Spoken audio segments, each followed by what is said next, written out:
BJP BRS పని రాష్ట్రంలో అయిపోయింది మిత్రులారా. బీఆర్ఎస్ చెప్పనక్కర్లేదు, కవిత యొక్క పల్లకి పాడుతూ ఉంది. హరీష్ రావు అదను కోసం చూస్తూ ఉన్నాడు. కేసీఆర్ ఫామ్ హౌస్లో నిద్రిస్తూ ఉన్నాడు. కేటీఆర్ రోజు అబద్ధాలతో సోషల్ మీడియా నడుపుకుంటా ఉన్నాడు. నలుగురు నాలుగు దిక్కుల విడిపోయి ఉన్నారు. అన్నా చెల్లెళ్ళ కొట్టాడ ఎందుకు మీకేమైనా తెలుసా?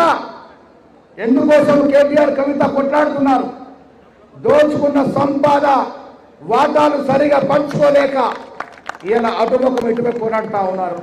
ఇలా పంచాయతీ చంపలేక కేసీఆర్ ఫామ్ హౌస్కే ముద్రమైపోయినాడు. బీఆర్ఎస్ పరిస్థితి అట్లుంది. ఇవాళ బీసీని వ్యతిరేకించే బీజేపీ పరిస్థితి రేపు రానున్న ఎన్నికల్లో ఎలా ఉంటుందో మీకు చెప్పనక్కర్లేదు. ఇలా రాహుల్ గాంధీ గారు నిజాయితీగా నిష్కల్మషుడిగా ఈ దేశం బాగుండాలని భారత్ జోడో యాత్ర చేసి భారతదేశాన్ని సమూలంగా చదవగలిగినాడు.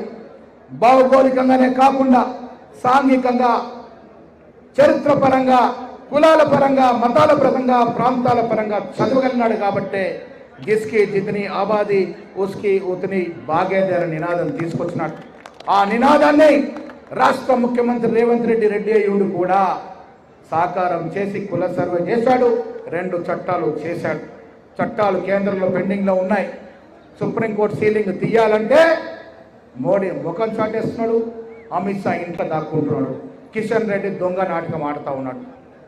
ఈ రాష్ట్రానికి ఒక శనిలా దాపురించిన కిషన్ రెడ్డి తగు రీతిలో తగు సమయంలో నీకు ప్రజలు సికింద్రాబాద్ ప్రజలే బుద్ధి చెప్తారనే మాట కూడా ఈ సందర్భంగా నేను మనవి చేస్తూ ఉన్నాను.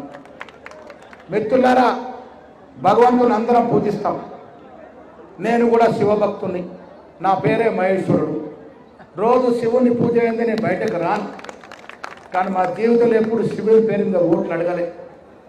అరే, ప్రధానమంత్రిగా చేసి 5 ఏళ్ళు 2 కోట్ల ఉద్యోగాలు ఇస్తాని, ఈ బ్యాంకులలో 15 లక్షలు ఇస్తాని, గరీబోడి బతుకులు బాగు చేస్తాని ఓట్లు వేయించుకొని 5 ఏళ్ల తర్వాత నేను ఇది చేసినాను ఓట్లు అడగకుండా మళ్ళీ శ్రీరామచంద్రుడి మీద ఓట్లు అడుగుతుంది సిగ్గులేకుండా. రెండోసారి మూడోసారి ఎట్లా అడుగుతుంది? అరే, శ్రీరామచంద్రుడికి బీజేపీ పార్టీకి సంబంధం ఏంది? శ్రీరామచంద్రుడు ఏ యుగము? బీజేపీ పార్టీ పుట్టినప్పుడు శ్రీరామచంద్రుడికి బీజేపీ పార్టీకి ముడిపెట్టి ఓట్లు దండుకుంటే ఇది మంచి సాంప్రదాయం కాదు.